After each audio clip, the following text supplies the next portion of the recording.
તો ફરીથી અમારી નાની એવડી ચેનલમાં તમારું સ્વાગત છે. આપણે જવાનું હતું ગામ ખાખરાથર ગામે. તો ફાઇનલી આપણે મૂરી પહોંચી ગયા છીએ. મૂરીથી વિડીયો ચાલુ કર્યો છે.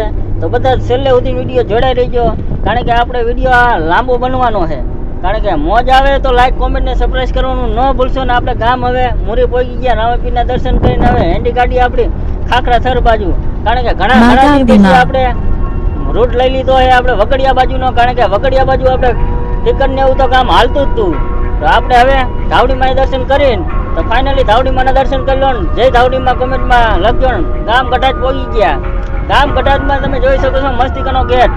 થોડું આગળ બેઠા હતા, ઘઉં કાઢવાનું કટર હતું. તમે જોઈ શકો છો આપણે વગડામાં રાત્રે થડવારમાં ધાવડીમાં પહોંચી ગયા. ધાવડીમાં તમે જોઈ શકો છો રાત્રે થડમાં દર્શન કરીને આપણે ફાઇનલી વગડિયા વાળો રસ્તો સીધો પટ્ટો પકડી લીધો.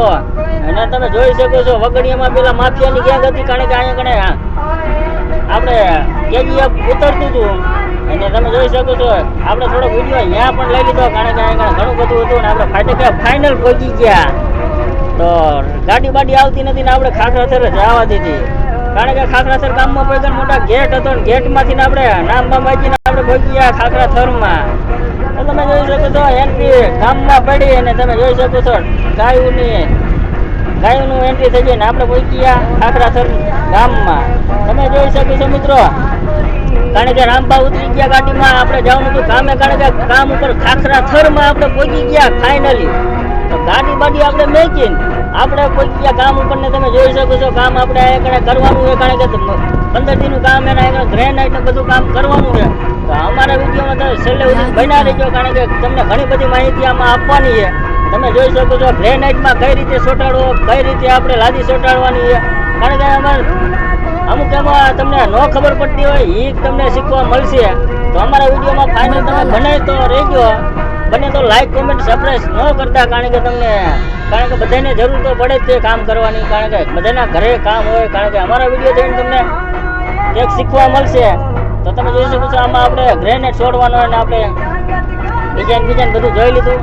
તો ગ્રેનેડનું આપણે હાથે જ કટિંગ કરવી હોય, તમે પાટિયા લાવી તમે જોઈ શકો છો, કારણ કે બધું આપણે હાથે જ કટિંગ કરવાની, બહાર આપણે એને કપાવતા પાટિયા મગાવીને આપણે હાથે જ કરવી છે.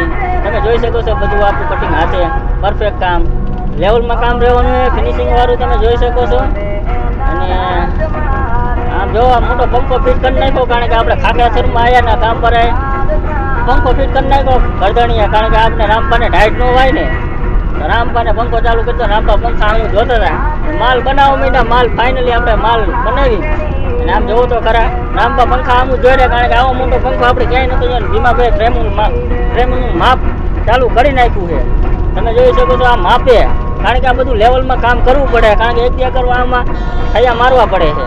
તો ઠૈયા બૈયા મારીને આપણે ફાઇનલી કરી નાખ્યું. આવા નવા બ્લોગ અમારા જોવા લાઈક કોમેન્ટ સબસ્ક્રાઇબ કરજો, કારણ કે આવા નવા વિડીયો અમારા જોતા રહેજો. તો બધાને જય માતાજી. તો આગલા વિડીયો આપણે મેકશું સુરેન્દ્રનગર વાળા. તો આવા નવા વિડીયો અમારા જોતા રહેજો. જય માતાજી બધાને.